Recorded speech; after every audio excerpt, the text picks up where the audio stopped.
നമസ്കാരം.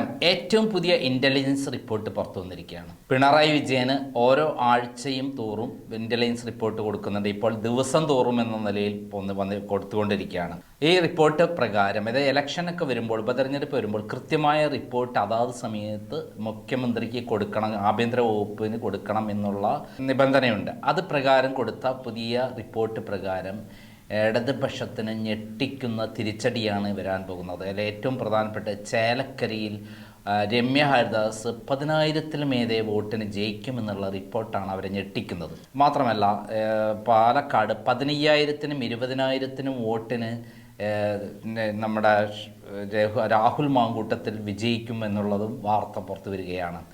ഇതേപോലെ തന്നെ വയനാട്ടിൽ 5 ലക്ഷത്തിനുമേതെ വോട്ടിനാണ് പ്രിയങ്ക ഗാന്ധി വിജയിക്കാൻ പോകുന്നത് എന്നുള്ള വിവരവും ഇൻ്റലിജൻസ് റിപ്പോർട്ടിലുണ്ടായിരുന്നു. ഏറ്റവും വലിയ തിരിച്ചടി കിട്ടാൻ പോകുന്നത് പാലക്കാട് തന്നെയാണ്. പാലക്കാട് ആദ്യഘട്ടത്തിൽ കോൺഗ്രസ്സിന് വലിയ ഒരു മുൻതൂക്കത്തോടു കൂടി രംഗത്ത് രാഹുൽ മാങ്കൂട്ടത്തിൽ വന്നെങ്കിലും അവിടെ തുടരെ ഉണ്ടായ പൊട്ടിത്തെറികൾ കോൺഗ്രസ് ക്യാമ്പിനെ വല്ലാതെ തളർത്തിയിരുന്നു. തുടർച്ചയായിട്ടുള്ള നേതാക്കന്മാർ രാജിവെക്കുന്നു, പത്രസമ്മേളനം നടത്തുന്നു എന്നുള്ള ഒരു സ്ഥിതിയിൽ രാഹുൽ മാങ്കൂട്ടത്തിൽ വിജയിക്കുമോ ഇല്ലയോ എന്നുള്ള സംശയം നിൽക്കുമ്പോഴാണ് BJPയിൽ വലിയ പൊട്ടിത്തെറി വരുന്നത്. BJPയിലെ പൊട്ടിത്തെറി എന്ന് പറയുന്നത് ഏറ്റവും പ്രധാനപ്പെട്ട എന്താണ്, സന്ദീപ് വാര്യർ മറുകണ്ഠത്തിൽ ചാടാതെ നിഷ്പക്ഷമായി നിന്നുകൊണ്ട് പാർട്ടിയിൽ നിന്നുകൊണ്ട് തന്നെ കലാപം അഴിച്ചുവിട്ടു. നേതൃത്വത്തിനെതിരെ വൻതോതിലുള്ള അഴിമതി ആരോപണങ്ങളും മറ്റുള്ള കാര്യങ്ങളും പറഞ്ഞുകൊണ്ട് അദ്ദേഹത്തെ എല്ലാ തരത്തിലും ഹറാസ് ചെയ്തു, മോശപ്പെടുത്തി എന്ന് പറയുന്ന ഒരു സംഭവമാണ് ഇതാക്കിയത്. അദ്ദേഹം സരിൻ ചെയ്ത മാതിരി കോൺഗ്രസിൽ നിന്ന് ചാടി CPMലേക്ക് പോവുകയല്ല ചെയ്തത്, ഒരൊറ്റ ദിവസം കൊണ്ട് ചാടുകയല്ല ഇത്. സരിൻ BJP കോൺഗ്രസിൽ നിന്ന് CPMലേക്ക് പോയപ്പോൾ ഒരു ചെറിയ ഷോക്ക് തീർച്ചയായിട്ടും കോൺഗ്രസ്സിനുണ്ടായിട്ടുണ്ട്. എന്നാൽ ഇതെല്ലാം കെട്ടുമാറിക്കൊണ്ട് ഇപ്പോൾ അതെല്ലാം മറികടന്നുകൊണ്ട് ഇപ്പോൾ ഉണ്ടായിട്ടുള്ള ട്രോളി ബാഗ് വിവാദം മാർക്സിസ്റ്റ് പാർട്ടിക്ക് വൻ തിരിച്ചടിയായി മാറിയിരിക്കുകയാണ്, BJPക്ക് വൻ തിരിച്ചടിയായി മാറിയിരിക്കുകയാണ്. കാരണം അവർ രണ്ടുപേരും ചേർന്ന് BJPയും CPMും ചേർന്ന് KPM ഹോട്ടലിൻ്റെ മുന്നിൽ വെച്ച് രാത്രി 12 മണിക്ക് നടത്തിയ നാടകം അത് ഇപ്പോൾ തിരിച്ചടിയായി മാറി. വെളുക്കാൻ തേച്ചത് പാണ്ടായി എന്നാണ് ഇൻ്റലിജൻസ് റിപ്പോർട്ട് പറയുന്നത്. അത് CPMൻ്റെ ഉള്ളിൽ വലിയ കലാപമുണ്ടാക്കി. കൃഷ്ണദാസ് അടക്കമുള്ള CPMൻ്റെ പ്രമുഖ നേതാക്കന്മാരടക്കം ഈ നാടകത്തിനെതിരായിരുന്നു. ഇത് കെട്ടിച്ചമച്ച ഒരു കഥയാണെന്ന് മാത്രമല്ല, ഇത് മാർക്സിസ്റ്റ് പാർട്ടി അണികളിൽ, പ്രത്യേകിച്ച് സ്ത്രീകളിൽ വലിയ ഒരു തരംഗം തന്നെ രാഹുൽ മാങ്കൂട്ടത്തിന് അനുകൂലമായി വന്നിരിക്കുന്നു. ഒരു സഹാനുഭൂതി രാഹുൽ മാങ്കൂട്ടത്തിന് അനുകൂലമായി വന്നിരിക്കുന്നു. ഷാനിമോളുടെ ഉസ്മാൻ്റെ റൂമിലും അതേപോലെ ബിന്ദു കൃഷ്ണയുടെ റൂമിലും വനിതാ പോലീസുകാരില്ലാതെ കയറി ചെല്ലുകയും അവിടെയുള്ള സാധന സാമഗ്രികളെല്ലാം പരിശോധിക്കുകയും ചെയ്ത രീതി ജനാധിപത്യത്തിന് ഭൂഷണമല്ല എന്ന് തന്നെ കൃത്യമായി, മാത്രമല്ല ആ ഒരു സഹാനുഭൂതി രാഹുൽ മാങ്കൂട്ടത്തിന് കോൺഗ്രസ് സ്ഥാനാർത്ഥിക്ക് ഉണ്ടാക്കി എന്നുള്ളതാണ് ഇപ്പോൾ ഏറ്റവും പുതിയ പുറത്തു വരുന്ന വിവരം. എന്നിരുന്നാലും അവിടെ 15,000 വോട്ട് CPMൻ്റെ വോട്ട് BJPക്ക് മറച്ചു കൊടുക്കണമെന്നും തിരിച്ച് ചേലക്കരയിൽ ഇതേപോലെ BJP ഒരു 10,000 വോട്ട് എങ്കിലും മറച്ച് CPMന് മറച്ചു കൊടുക്കണമെന്നുള്ള ഒരു ധാരണ പിണറായി വിജയനുമായും അമിത്ഷാ ഉണ്ടാക്കിയിട്ടുണ്ടെന്നുള്ള കൃത്യമായ വിവരവും പുറത്തു. അതിൻ്റെ ഒരു ഭാഗമായിട്ടാണ് ഈ ട്രോളി വിഭാഗം, അതായത് ഹവാല പണം കൊണ്ടുവന്നത്, ട്രോളിയിൽ കൊണ്ടുവന്നിട്ടുണ്ടെന്നൊരു കഥയുണ്ടാക്കിയത്. യഥാർത്ഥത്തിൽ നടന്നത് എന്താണെന്ന് ക്രൈമാണ് പുറത്തുവിട്ടുള്ളത്. കേരളത്തിൽ ഒരു പ്രസിദ്ധീകരണം മാത്രമാണ് യഥാർത്ഥ കഥ പറഞ്ഞത്. നേരത്തെ പ്ലാൻ ചെയ്ത ഒരു നാടകമായിരുന്നു പാലക്കാട് നടന്നത്. നേരത്തെ ഷാനിമോൾ ഉസ്മാൻ്റെ റൂമിൽ ഒരു ട്രോളി ബാഗിൽ പണം കൊണ്ടുവെക്കുന്നു. ആ പണം കൊണ്ടുവച്ച് കൃത്യമായിട്ട് ഒരു ടൈം വരുമ്പോൾ രാത്രി ഇത് പിടിക്കുമ്പോൾ അവിടെ CPMൻ്റെയും BJPയുടെയും ആളുകൾ കാത്തിരിക്കും. അതേപോലെ ഈ നമ്മുടെ ബിന്ദു കൃഷ്ണയുടെ റൂമിൽ ഏതോ പുരുഷന്മാർ വന്ന് താമസിക്കുകയാണ്. അപ്പോൾ ഈ താമസിക്കുന്ന ഘട്ടത്തിൽ അതും കൂടെ പിടികൂടുമ്പോൾ രണ്ട് കാര്യങ്ങൾ, ഒറ്റ വെടിക്ക് രണ്ട് പക്ഷി എന്നുള്ള രൂപത്തിലാണ് CPM ഇത് പ്ലാൻ ചെയ്തത്. അതേപോലെ BJP ഇതിൻ്റെ കൂട്ടുനിന്നത്. ഇവർ രണ്ടുപേരും കൂടെ പ്ലാൻ ചെയ്തപ്പോൾ 25 ലക്ഷം രൂപ ഷാനിമോളിൻ്റെ ഉസ്മാൻ്റെ റൂമിൽ കൊണ്ടുവച്ചിരുന്നു. പക്ഷേ അപ്പോൾ തന്നെ ഇത് കൃത്യമായി ഒറ്റിക്കൊടുത്തു എന്നുള്ളതാണ് സത്യം.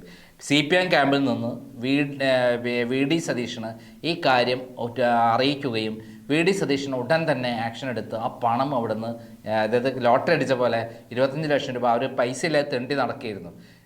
UDF ക്യാമ്പിൽ പണമില്ലാതെ തെണ്ടി നടക്കുമ്പോൾ 25 ലക്ഷം രൂപ കിട്ടിയ സന്തോഷത്തിൽ അവരപ്പം തന്നെ സാധനം എടുത്ത് ഷാനിമോൾ ഉസ്മാൻ്റെ റൂമിൽ നിന്ന് മാറ്റുകയും ബാഗ് അവിടെ തന്നെ വെച്ചു. കട്ടിൻ്റെ അടിയിലാണ് വെച്ചിരുന്നത് എന്നുള്ള കഥയാണ് പുറത്തു വന്നിരിക്കുന്നത്. അങ്ങനെ ഈ 25 ലക്ഷം രൂപ അവർ ഇലക്ഷൻ ഫണ്ടിലേക്ക് മാറ്റി നമ്മുടെ രാഹുൽ മാങ്കൂട്ടത്തിന് ലോട്ടറി അടിച്ചു എന്ന് സുധാകരൻ പറഞ്ഞ് വളരെ കറക്റ്റാണ്.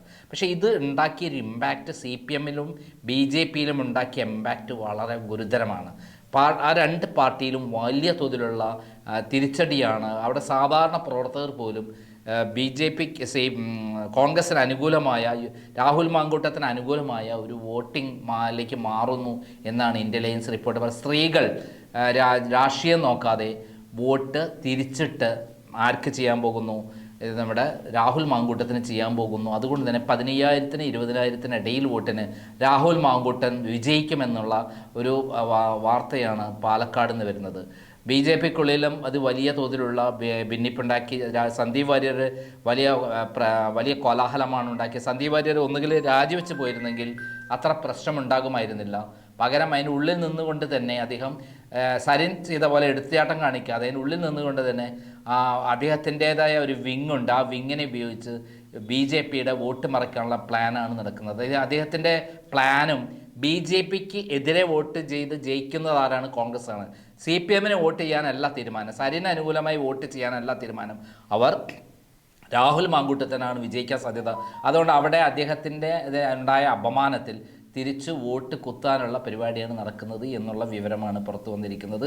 ഇതേപോലെ തന്നെ ചേലക്കരയിൽ ഇപ്പോഴുണ്ടായിട്ടുള്ളൊരു മാറ്റം, ഈ പ്രശ്നം അവിടെ പാലക്കാട് പോലെ തന്നെ ഇത് ചേലക്കരയിലേക്കും ബാധിച്ചിട്ടുണ്ട്. നേരത്തെ ചേലക്കരയിൽ ഒരു 5,000 വോട്ടിന് ജയിക്കുമെന്നുള്ള ഒരു പ്രതീക്ഷയിലായിരുന്നു രമ്യ ഹരിദാസിനുണ്ടായിരുന്നത്. ഘട്ടം ഘട്ടമായി അത് ഇപ്പോൾ മാറി ഏകദേശം ഒരു 8,000-നും 10,000-നും ഇടയിൽ ചേലക്കരയിൽ രമ്യ ഹരിദാസ് ജയിക്കുമെന്നുള്ള ഒരു വിവരമാണ് പറഞ്ഞത്. ഏറ്റവും അധികം ഈ രണ്ട് മണ്ഡലങ്ങളും നിറഞ്ഞു നിൽക്കുന്നത് ഭരണവിരുദ്ധ വികാരമാണ്. ഏറ്റവും കൂടുതൽ ഇവിടെ ഭരണവിരുദ്ധ വികാരം തന്നെയാണ് ഏറ്റവും നിൽക്കുന്നത്.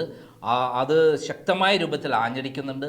സാധാരണ CPM അണികളുടെ ഇടയിൽ പോലും പിണറായി വിജയനെതിരെ ശക്തമായിട്ടുള്ള പ്രതിഷേധവും ഭരണവിരുദ്ധ വികാരവും ആഞ്ഞടിക്കുന്നു എന്നുള്ള കാര്യം 100% സത്യമാണ്.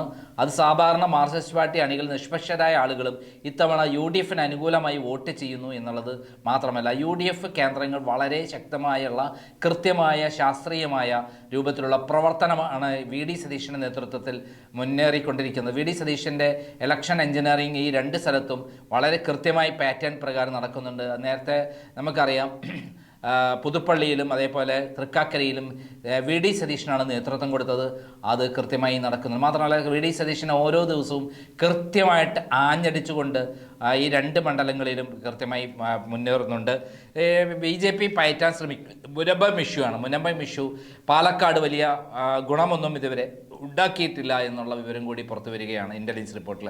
എന്തായാലും മൂന്നാമതൊരു ഘടകം എന്ന് പറയുന്നത് പ്രിയങ്ക ഗാന്ധി കേരളത്തിൽ വന്ന് മത്സരിക്കാൻ തുടങ്ങിയതോടെ ഒരു കാറ്റ്, UDF-ന് അനുകൂലമായൊരു കാറ്റ് ഈ രണ്ട് മണ്ഡലങ്ങളിൽ നിറഞ്ഞു നിൽക്കുന്നു എന്നുള്ളത് തന്നെയാണ്.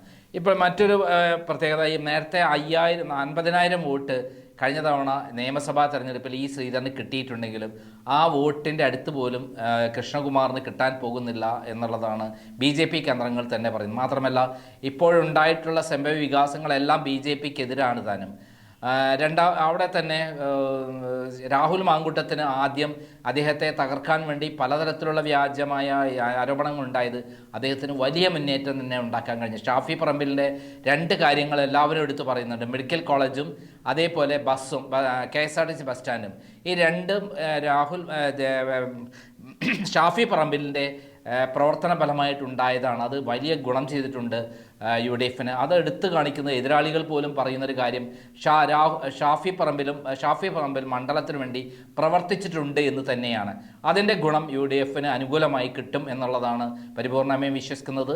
ഷാഫി പറമ്പിൽ ഇഞ്ചോട് ഇഞ്ചുള്ള പോരാട്ടമാണ് രാഹുൽ മാങ്കൂട്ടത്തിന് വേണ്ടി പ്രവർത്തിക്കുന്നത്. മാത്രമല്ല ഈ VD സതീശൻ്റെ കോർത്തിണക്കിക്കൊണ്ടുള്ള ഇലക്ഷൻ എഞ്ചിനീയറിംഗ് കൃത്യമായി പ്രവർത്തിക്കുന്നുണ്ട്. ഇതാണ് നമ്മുടെ ചേലക്കരയിലും അതേപോലെ പാലക്കാടുമുള്ള ഇൻ്റലിജൻസ് റിപ്പോർട്ടിൽ നിന്ന് കിട്ടുന്ന വിവരങ്ങളും അല്ലാതെയും കിട്ടുന്ന വിവരങ്ങൾ. ഇനിയിപ്പം നമ്മൾ വയനാട്ടിലേക്ക് കടക്കുമ്പോൾ വയനാട്ടിൽ 7 മണ്ഡലങ്ങളാണ്, നിയോജക മണ്ഡലങ്ങളാണുള്ളത്.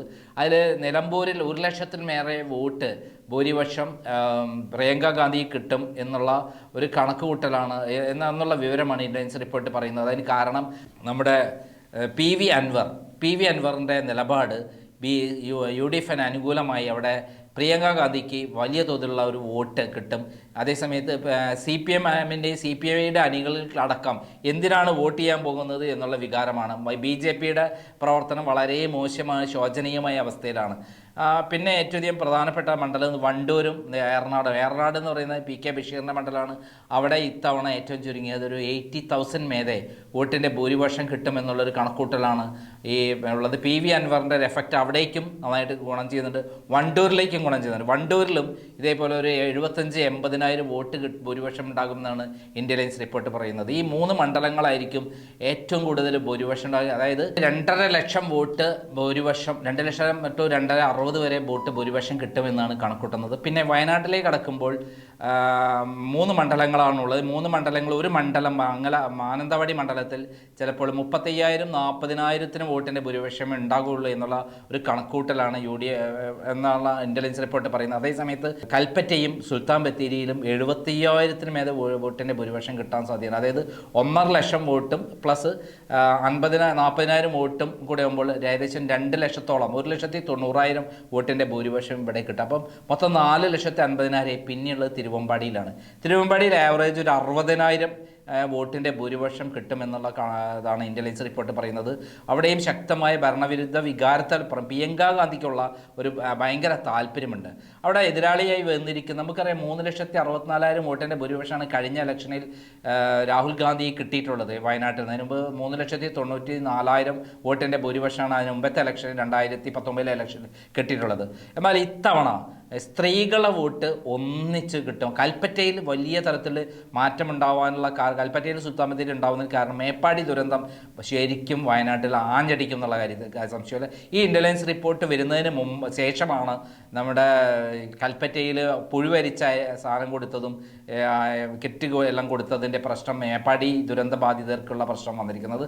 മാത്രമല്ല മേപ്പാടി ദുരന്തത്തിന് ഇതുവരെ ഗവൺമെൻറ് ഒരു മണ്ണാങ്കട്ടയും ചെയ്തിട്ടില്ല എന്നുള്ളതാണ് സത്യം. പിണറായി വിജയൻ അവിടുത്തെ ഏറ്റവും വെറുക്കപ്പെട്ട ഒരു ജീവിയായിട്ട് ഈ മണ്ഡലങ്ങളിലെല്ലാം ആഞ്ഞടിക്കാൻ. പിണറായി വിജയൻ എന്ന് പറയുന്ന ആൾ കേരളത്തിൽ എല്ലാ മണ്ഡലങ്ങളിലും വെറുക്കപ്പെട്ട ആളാണെങ്കിൽ വയനാട് മണ്ഡലത്തിൽ അത് വളരെ ശക്തമാണ്. പ്രത്യേകിച്ചും രാഹുൽ ഗാന്ധിയെ പറ്റി കഴിഞ്ഞ തവണ വളരെ മോശമായി പറഞ്ഞിട്ടുള്ള പത്രസമ്മേളനം നടത്തി പറഞ്ഞുള്ള ഒരാൾ പിണറായി വിജയൻ. ഇന്ത്യയിലെ എല്ലാ സ്ഥലത്തും ഇന്ത്യ മുന്നണിക്കാർ ഒരുമിച്ച് നിന്നുകൊണ്ട് രാഹുൽ ഗാന്ധിയുടെ കൂടെ നിന്നപ്പോൾ അതിനെതിരെ മോശമായി പറയുകയും ഇവിടെ കേരളത്തിലെ ഇലക്ഷൻ കഴിഞ്ഞ ഉടൻ തന്നെ ഇന്തോനേഷ്യയിലേക്ക് മുങ്ങുകയും ചെയ്തിട്ടുള്ള ആളാണ് പിണറായി വിജയൻ. അവിടെ ഒരു വലിയ ഡീലാണ് നടന്നത്. റൈസ് പുള്ളറിൻ്റെ ബിസിനസ്സിന് വേണ്ടി പോയി അദ്ദേഹം 2 ലക്ഷം കോടി രൂപയുടെ കച്ചവടം അദ്ദേഹം നടത്തി എന്നും അദ്ദേഹത്തിൻ്റെ വിദേശത്തുള്ള അക്കൗണ്ടിലേക്ക് ആ പണം പോയിക്കൊണ്ടിരിക്കുകയാണെന്നും അദ്ദേഹത്തിൻ്റെയും മകൻ്റെയും മകളെയൊക്കെ പേരിൽ കോടാനുകോടി രൂപ വന്നു എന്നുള്ള വിവരങ്ങൾ പുറത്തു വരുന്നുണ്ട്. അതിലേക്ക് വിവരങ്ങൾ നമുക്ക് പിന്നീട് പറയാം. ഇവിടെ വയനാട്ടിൽ പ്രിയങ്ക ഗാന്ധി അനുകൂലമായ തരംഗമുണ്ടാകുമ്പോൾ മറുഭാഗത്ത് പിണറായി വിജയൻ വിരുദ്ധ തരംഗമാണ് നമ്മുടെ സത്യമൊകേരിക്ക് വലിയ തലവേദനയാവുന്നത്. കഴിഞ്ഞ തവണ പിടിച്ച വോട്ട് പോലും ഇത്തവണ BJP പിടിക്കില്ല എന്നുള്ളത് കൂടി വളരെ പ്രധാനപ്പെട്ടത്. നവ്യ ഹരിദാസ് നല്ല സ്ഥാനാർത്ഥി തന്നെയാണ്, കോഴിക്കോട് കൗൺസിലറാണ്. പക്ഷേ പറഞ്ഞിട്ട് കാര്യമില്ല, അവിടെ ഇത്തവണ പ്രിയങ്ക ഗാന്ധിക്ക് അനുകൂലമായ കൊടുങ്കാറ്റാണ് അടിക്കുന്നത് എന്ന് ഇൻ്റലിജൻസ് റിപ്പോർട്ട് പ്രകാരം പറയാൻ പറ്റും. എന്തായാലും 5 ലക്ഷത്തിൽ മേതെ 5.5 ലക്ഷത്തിനിടയിൽ ഉള്ള വോട്ടായിരിക്കും ഇത്തവണ നമ്മുടെ പ്രിയങ്ക ഗാന്ധിക്ക് ഉണ്ടാകുക എന്നുള്ള വിവരമാണ് സന്തോഷപൂർവ്വം പ്രേക്ഷകരോട് പറയാനുള്ളത്. നന്ദി, നമസ്കാരം.